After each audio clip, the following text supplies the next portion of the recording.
Good afternoon, everyone. We just heard Union Education Secretary, School Education Secretary, giving us all the diagnosis, the ailments of school education, particularly in India. And we have two experts who are working on the ground, and they know more about what's happening on the ground. They can probably give us a uh, assessment, as he talked about assessing learning outcomes. They probably do it on a regular basis. So I'll first start with Madam Willima Wadhwa. Uh, as sir has been assessing the learning outcome particularly and enrollment as well in school education. And this year's economic survey makes a very important point that access is fine, but we need to improve the learning outcome. And we heard Mr. Sanjay Kumar talk about enrollment also dropping at a later stage, which is happening because of the poor learning outcome in school education, particularly primary learning. So why is it happening? This foundational learning, though he talks about improving it till class 3, and still it's not at the desired level. And these are numbers he was talking about. What's the truth on the ground? Thank you, Kaushik. Thank you, everyone, for having us here. My mic working here. So, we started doing ASER, which is the Annual Status of Education Report, which is a survey of learning across the country in 2005. And at that time, nobody was even talking about learning. And, that wasn't just the case in India, it was worldwide. If you remember the Millennium Development Goals, we're talking about universalizing enrollment. And, the thinking was that if we build enough schools, if we have enough teachers, if we manage to get our children into school, then this fuzzy thing that we call learning is automatically happening. So schooling was equated with learning. And that is not to say that inputs are not important. Like Mr. Kumar said, if you don't have inputs, then you can't have outcomes. But, in 2005, it was almost like a serendipitous thing, because that year the finance minister talked about, in his budget speech, he talked about from outlays, shifting the focus from outlays to outcomes.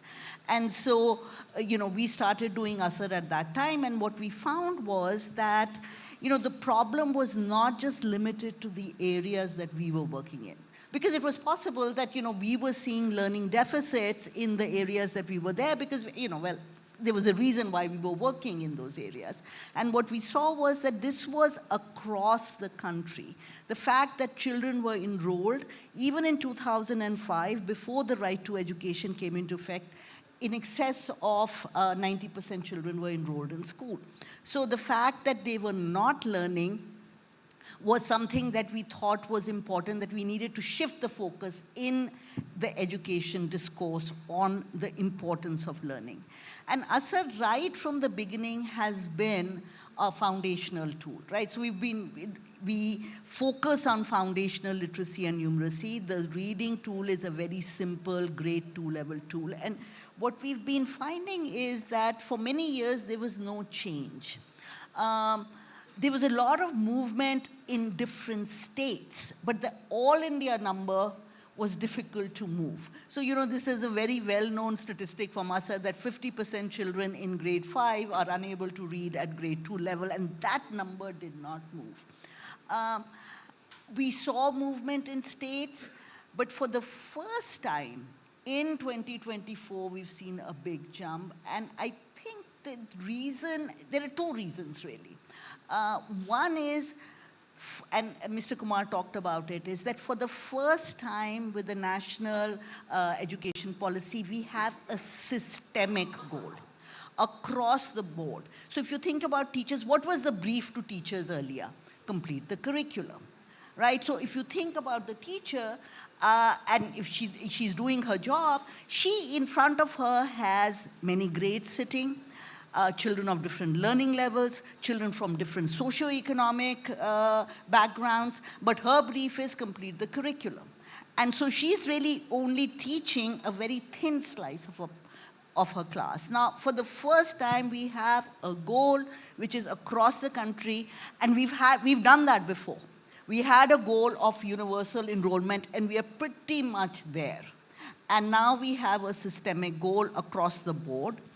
The other very interesting thing, and I think that also goes to the success of NEP, is the fact that it has not been prescriptive. So while we've had a goal that we need 100% foundational literacy and numeracy under the Nipun Bharat initiative, the policy does not say that you have to do X, Y, or Z to achieve it. Because what a UP needs is very different from what a Himachal needs. We are a very, very diverse country. And so what we saw since, the policy was launched in 2020 in the middle of COVID, we had a big learning loss after that, but we've seen on the ground lots of movement, different states doing different things, and that you saw in the 24 ASAR results. There was a big jump in reading for grades 3 and 5.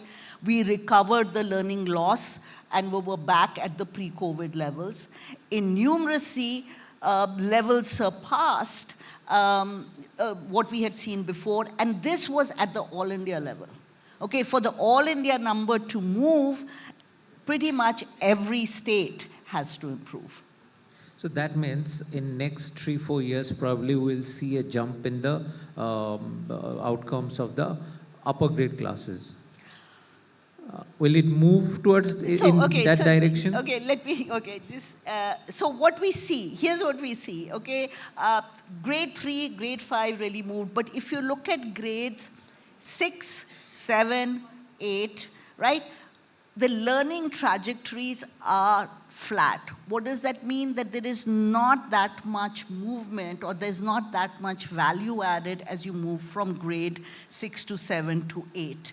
In fact, ASAR shows that even today, 30% children in grade 8 are unable to read at grade 2 level. Now, to me, actually, that is not surprising, and I'll tell you why. Because if you have reached grade 6 or 7 or 8 without learning to read basic text, or without learning to do basic subtraction or division, then nobody is teaching reading in grade 8, right? Nobody is teaching subtraction in grade 6 or grade 7. So the point being that if we don't address learning deficits when they occur, then they tend to pile up.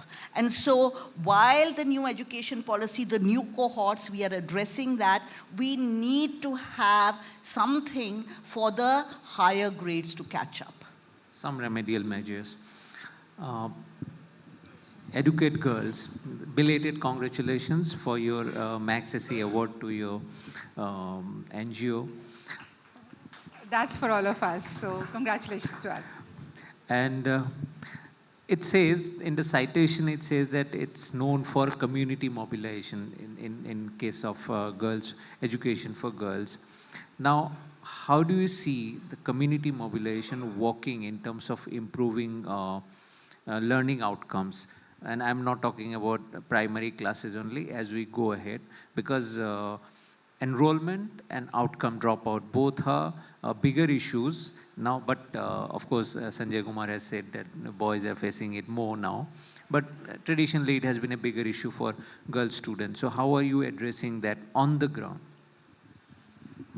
Right, let me begin from the beginning, and that is when we started working in 2007, we came across a lot of problems starting from distances that were there to primary schools. RT Act had not come then, it only came in 2009 and started implementing in 2010. But after Right to Education Act, a lot had changed. We did see a lot of efforts being done by the government to get children back into school, and I very proudly say that Educate Girls had been frontline force to what government had been wanting to do. We worked very, very closely with the communities, with the school management, to see that every child, every girl who's left behind should be back into school. Having said that, the major problem wasn't really about only about getting the child back into school, or girl back into school. Girls definitely were more challenging than boys coming back to school, given that all other indicators that we look around for female in the society, that hasn't really changed much. And I'll come to the celebrations that we do, that more girls are passing or more girls are transitioning. I'll come to that in a bit. But it indeed is a challenge to get a girl child back into school and have her stay in the school. So, I mean, there are two aspects to it that we saw, that yes, while girls were coming, boys were coming back into school. If you look at absenteeism, that hasn't really improved even today much. We see as much as 28, 29% absenteeism happening in our schools, and I think that's the real worry, wherein we see engagement in learning. What am I missing today might just affect my entire learning that would help me transition to the next grade, right? So a lot needs to be done, and Sanjay ji did speak about the adult and child dynamic that happens in the classroom. How should that be changed? How should different innovative things that we are bringing in should come in? We did most of it, right from when we started working on it. So we had this very, very, unique way of working when we were trying to get girl children back into school, and every boy who we found out of school was also supported to come back into school. We used a very community-based model, and that was called Team Balika, wherein being an NGO, we didn't have the resources to work statewide or work district-wide. We actually chose villages which had problem. And we used artificial intelligence for it, which uses a lot of secondary level data and some door-to-door data, and mixes it up and gives a list of villages which have high dropout of girls. Or suppose, there is a chance that they'll have high dropout girls there. We got that list from AI/ML. We did a check in Rajasthan and then UP, Madhya Pradesh, Bihar, and it was about 80% precision rate. So we were able to find villages where we should focus, and that's how NGOs can work, the kind of resources we have.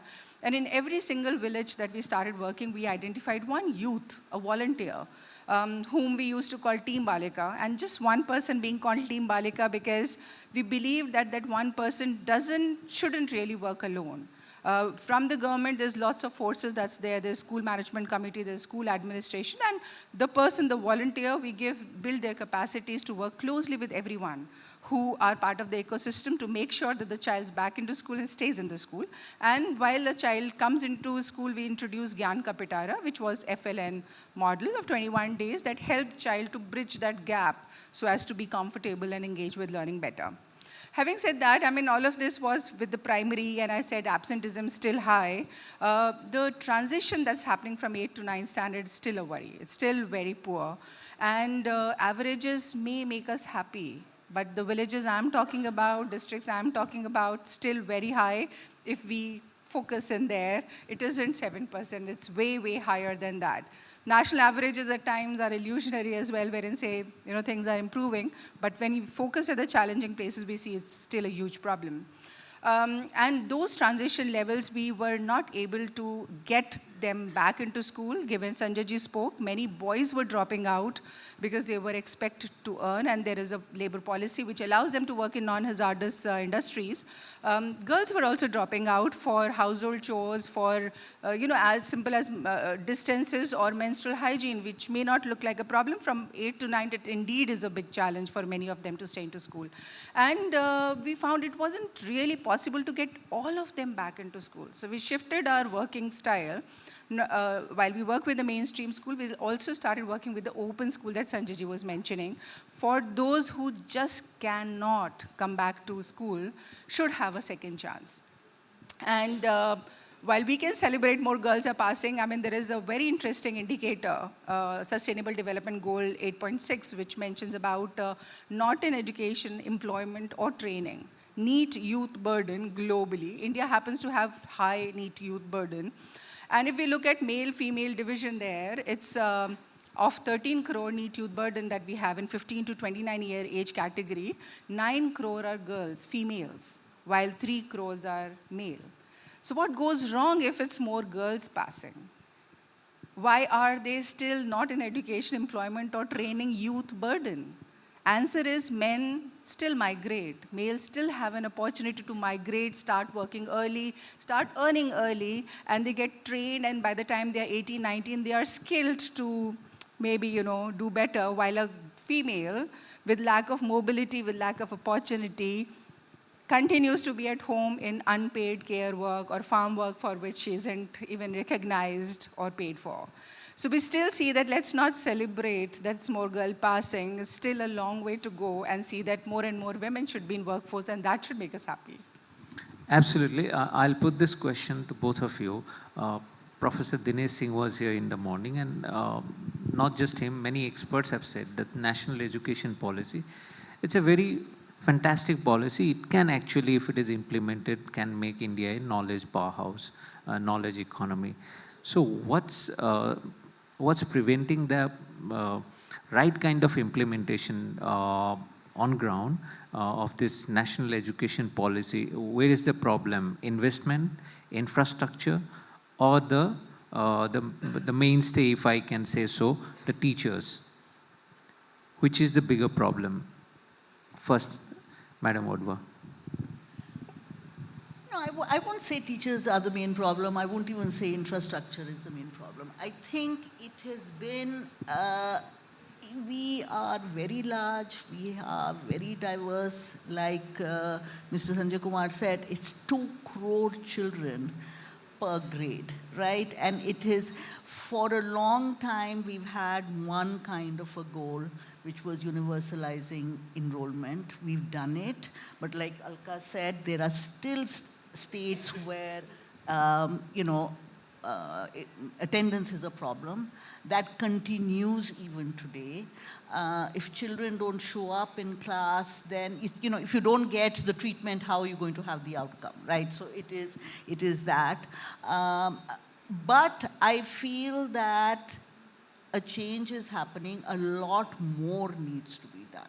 I mean, it's like they say, it's not economics, it's political economy, right? There are many pieces that have to fit together. We've been talking about primary education, then we talked about retention, but all of these pieces kind of connect together. So, to give you a small example, we just talked when I was talking earlier that primary, we seem to have gotten the problem. We are moving towards a solution. There are many different solutions. Different states are doing different things. One of the things that, for example, that the NEP talks about is something called Vidya Pravesh program, where children, when they enter school in grade 1, they make sure that they are school ready, right? We've also seen these deficits in higher grades. Why can we not do the same thing, those transition points where dropout happens? From grade 5 to grade 6, when our kids transition, we make sure that they're ready for the next stage to engage with the curriculum. So, these are, I think, we are moving in the right direction. It's fine-tuning. Hopefully, we have to be patient. Hopefully, the momentum that we saw between 22 and 24, and lots more is happening now. We'll continue to see that. That's very encouraging, coming from watchdogs, not from the government. What's your point of view? Well, in very continuation, I must say, as an organization, when we read, we had also contributed to it when recommendations were given. And when we looked at new National Education Policy 2020, it's a fantastic policy. Everything that we wanted for children we work with, we care for, it's there.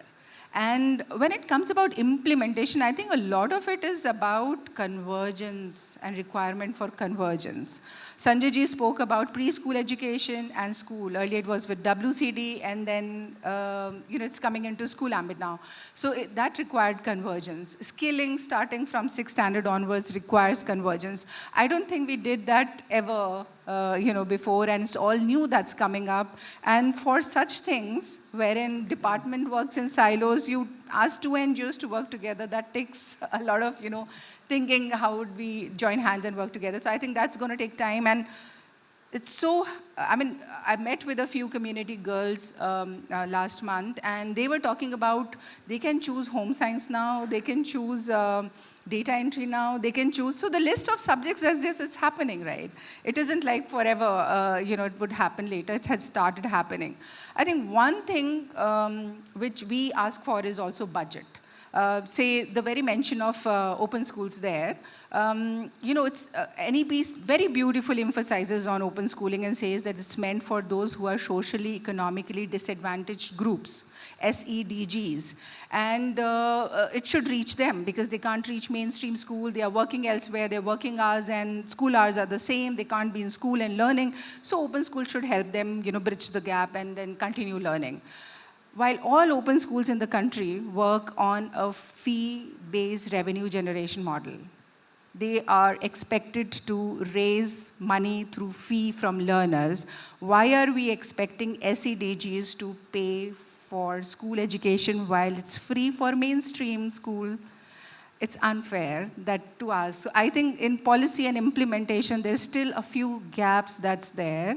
And I'm glad I have this opportunity to say I'm sure government would look into it, and open schools in the country would also be given budget so that that can also be made free for everybody. See, who's coming to open school, most probably is a SEDG, can't go to a mainstream school. Please make it free, it's just school education. It's a simple ask.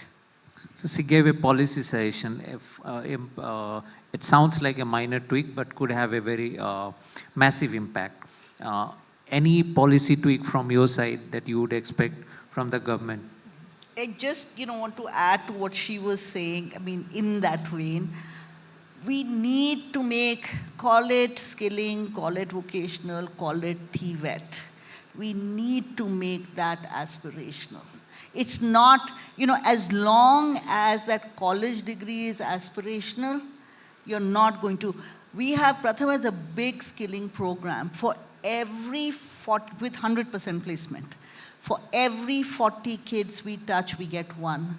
Because when you talk to mothers, when you talk to young people, she says, "Mera beta kyun plumber banega? Mera beta college kyun nahi ja sakta?" And that can only happen if it is a policy for all. Right now, what is happening is that this is an alternative route. If you could not make it academically, to aap vocational ki taraf chale jao. But then it's not aspirational, right? If we are going to, he gave us the numbers, if we are going to have 1 crore kids graduating every year, well, the organized sector doesn't have jobs for so many people. And this is a huge problem today. And somehow we need to change that mindset. And the only way to do it is get it in all elite private schools across the board, that you have to have, so that, in developed countries as well, not all kids, doesn't matter what your economic background is, not all kids go to college. One change that I saw in this budget means usually we talk about the investment remains the same from the government side. State governments also do not invest much, but I saw a 6-fold jump in Atal Tinkering Labs that the government talks about, which is the objective is very fine, skilling and helping students to think on their own. Do you think that's the right step, or do you say that something more should be done in that direction, not just the investment part? Well, India must invest in research and development right from early years. That goes without saying. And we just heard numbers of Atal Tinkering Labs that we are aiming. Imagine if every grade has 2 crore children, where is the number we heard? So I think we are still, it's too late, too little. Let's do more of it. Atal Tinkering Lab is a fabulous idea. More and more children should have access to it. More and more schools be given this opportunity for children to attempt, learn, fail, and then, do it themselves. I think it's too late, too little. Madam Wadhwa, do you think that it's working in the right direction? Because government tom-toms about it a lot, and they have given the funding also. Like she's saying, it's a little sliver that you are, addressing there. How many labs are we talking about? At what level? To get to that level, to be able to use the lab, right? You still have to go through the system and have the labs. There is nothing. So, it's like it's a two-tier kind of a thing. You know, education for the masses versus going after excellence. Of course, have the labs. Nobody's saying don't have the labs. But at the same time, having just those number of labs is not going to be sufficient. You need to start at the bottom. Why are kids not working in class 5 with their hands? Woodwork, whatever, you know, start early so that it's like any other subject that you have, right?